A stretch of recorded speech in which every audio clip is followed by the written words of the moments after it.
Welcome back, ladies and gentlemen, boys and girls. This is the Chronicles Dallas Cowboy podcast, coming back with you again with some more breaking news. Me and Kyle were on a couple of nights ago. We were joking, it's like, you never know, we might be on just break. I definitely did not expect this to happen. We've made a trade. We've given up a fourth-round draft pick for Trey Lance, and I'm joined here with the Starstruck fan, a.k.a. Ron. What is your thoughts on this? Well, it's funny because we were just talking about this, throwing this around in our little chat box. I think it was just yesterday, and we were just, going back and forth, and Kyle and I, and I felt it was something that I thought the team should entertain. I have not been thoroughly impressed with Will Grier at all. And I know people probably listening and saying, man, this is not a move for Will Grier. This is a move that's coming for Dak. Well, let's slow your roll. Slow your roll. Absolutely. Right now, he's coming for Will Grier. So, and that's the only one that has not been looking the part of any type of NFL quarterback so far during this preseason. I got to give it Cooper Rush. He hasn't done a whole lot, but he hasn't done anything that I felt to lose that second job behind Dak, especially with his experience and what he did in stepping in duties on last season. Absolutely. Yeah, go right ahead. Yeah. Yes. Again, tap the brakes on this, and it's not a knock on anybody. Everybody's entitled to their opinions, but if you thoroughly believe that Dak Prescott is losing any sleep over this and stuff, you're I don't even know a polite way to say it. It's just, there's no way this man's losing any sleep over this trade. If anything, I think it causes more confusion with our fan base, because our fan base wants to sit there. They're saying that this man's going to lose sleep. They're saying that it's Dak's replacement, which could be very well true in the future. It impacts nothing in this year. Barring injury, there's no scenario that you can come up with that shows Trey Lance starting at the end of this year. Yeah. So we need to go ahead and forget about that part. If someone is losing sleep, it might, Grier, he's not going to be here on this football team. If anybody's losing sleep, it's Cooper Rush. If anybody's going to lose sleep, it would be Cooper Rush. It's because the type of trade this is and the magnitude and the timing of this trade, I really don't get this trade at this particular time. It does not make sense to me for a QB that has, his issue is he has not had enough reps. So how is he going to get these reps?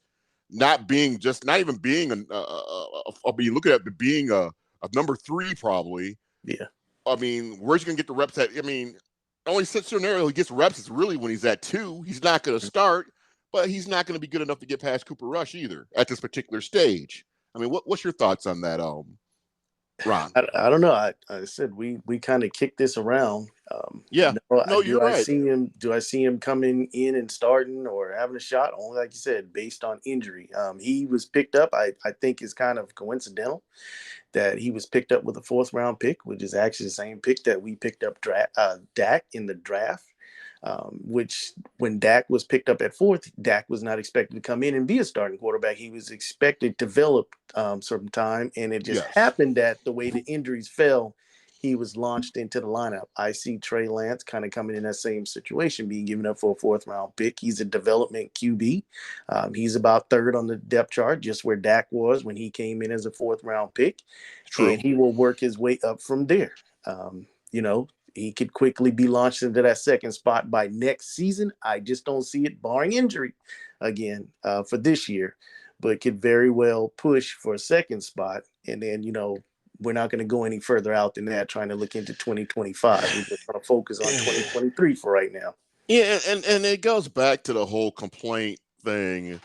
Like I said, the people that do complain about Dak Prescott, I hope you guys have watched the film of Trey Lance, and it's not a knock on Trey Lance, lack of experience, but you're going to be complaining.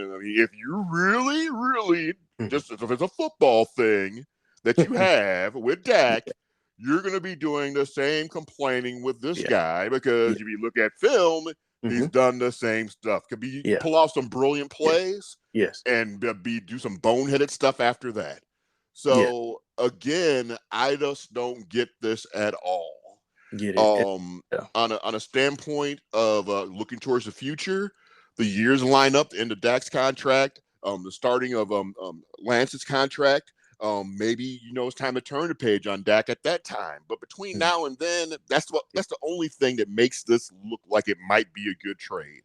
Yeah, yeah. If he gets some experience, he gets some snaps in, and come around, next 2 years, if he's ready to go, we'll roll the dice with him. But as of like something that's going to impact and change things now, that's just the whole idea of it is just ridiculous. Yeah. I mean, and that's the most politest way I could put it. Yeah. And that's not being a Dak supporter. That's just being a football fan with some common sense. Yeah, and that's kind of what my conversation was in the chat yesterday. It was not starstruck trying to prove that he knows so much about football. It definitely was not that. You guys know as much as anybody else that I've been wrong on many occasions when it comes to trying to predict things with this team. But I looked at it out. Man, when you were talking about that, man, I was like, I'm already done. I'm trying to figure out how to switch my passing to classic mode back on Madden because this timing passing, I do not like it. Exactly. That's what I was trying to figure out. My thought process was, what are the Cowboys thinking right now? That's where I was trying to come from.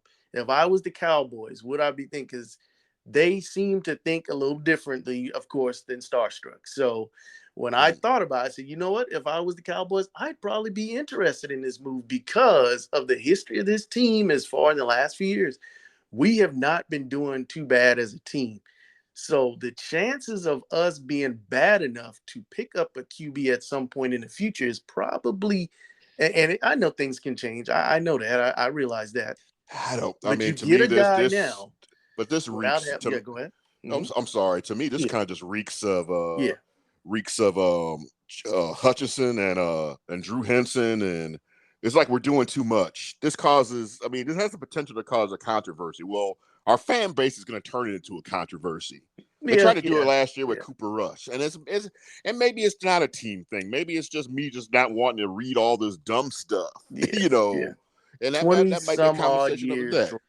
20 some odd years, Troy, is going to cause that in your fan base. Unfortunately, the team, 20 something odd years is going to cause this fan base to be desperate at anything that looks like something. I mean, desperate enough to claim that what was his name? Andy Dalton's better than Dak Prescott. That desperate. I mean, look how quick a lot of the fan base turned on Zeke. I mean, that's true. There's a lot of fans still standing with him, want him back, but there's a lot of fans that say, "Nah, he need to go." And Tony Pollard is the man. So this fan base, they'll get on anybody. It's true, and because I mean, I like Tony Pollard just as much as the next guy, but you never heard me say ever that he can be that guy. I mean, I think he can be good and serviceable, but you need to have a bunch of XYZs going on. You need to have Davis. You need to have Waddle, you need to have Vaughn. You need to have the running back core. People need to look at the running back core now as a machine. It's a four-headed monster. That's what it's going to be, and that's the only way it can be for it to be successful. So but we were talking this one up, and I heard Kyle. Kyle was bringing up some good point. He always does. No, he does. He said, "What about the reps?" He said, "How's this guy going to get some reps?" And if you remember the point that I threw out there, I said, "How many did Romo get in the beginning?" We weren't seeing Romo much. Romo was on the team with 3 seasons before really started seeing anything out of it. He was drafted not drafted. I apologize. That was a Henson. That was a Henson year, wasn't it?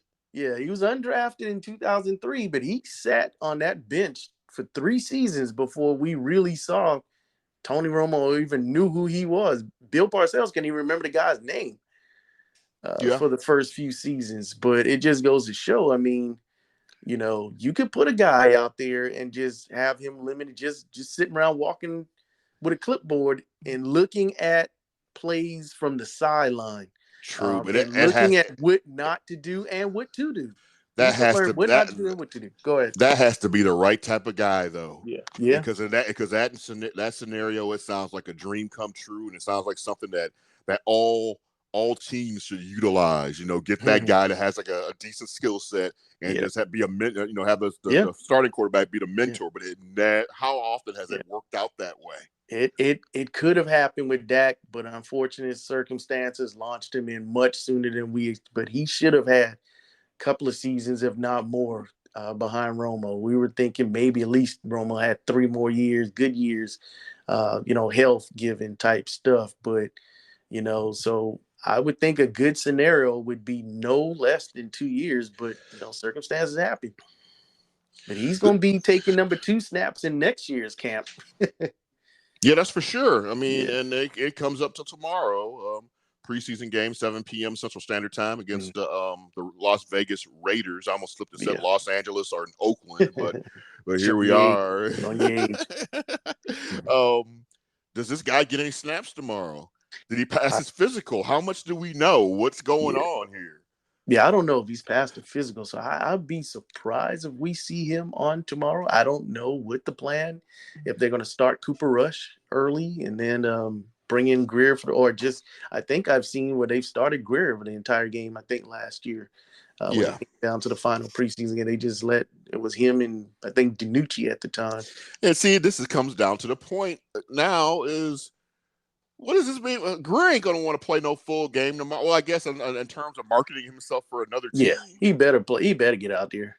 But I don't know. I mean, or he gonna be on Indeed.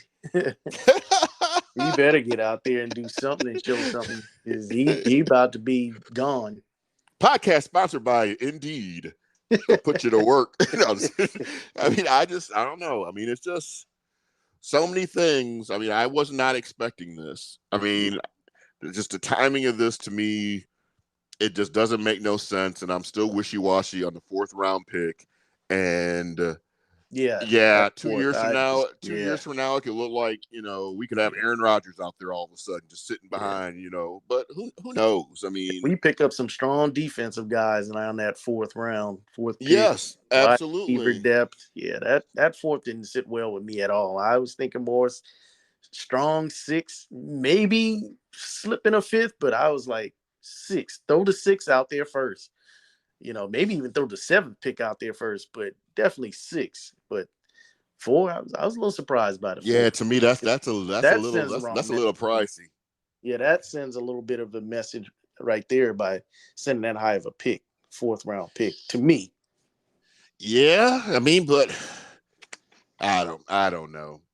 I don't know. Like I said, if anybody's losing any sleep, in my mind, it would be Cooper Rush at this point. Dak ain't got nothing to worry. Dak's gonna hit number 7 on the sleep number bed or whatever and go sleep. He might be asleep already. Who knows? So I mean, I just don't like Jerry. And it's not like a team thing because internally these guys, as a business, they're focused on what the job is. But as far as our fan base, it's just to be an extra dialogue that we don't really need to be talking about. It's something that's just, I mean, I just don't see what the point of it is right now. But anyways, we would love to hear your thoughts and opinions. This is kind of a big deal. So if you guys have any questions or thoughts, go ahead and send us an email at tscdallascowboys@gmail.com. Again, it's tscdallascowboys@gmail.com. You have any final words to the people, Ron? No, we'll see what this season does. It's getting just like the Cowboys. It gets interesting. Just stay tuned. Stay tuned for more. Yeah, well, hopefully we have no more breaking news and stuff. Wait, we got more breaking news. Jerry Jones, they sold the Dallas Cowboys to the Sheboygan Generals in Wisconsin. Anyways. Yeah, the only thing I want to hear is Jimmy Johnson going in the Ring of Honor. That's the only news I want to hear coming out now. Yeah, that would be some good news. But that's all we got for this evening. We'll see you guys next time, and hopefully the Cowboys will show us some more good things to talk about on our next podcast on this game here tomorrow evening. We'll see you next time, and go Cowboys. Go Cowboys.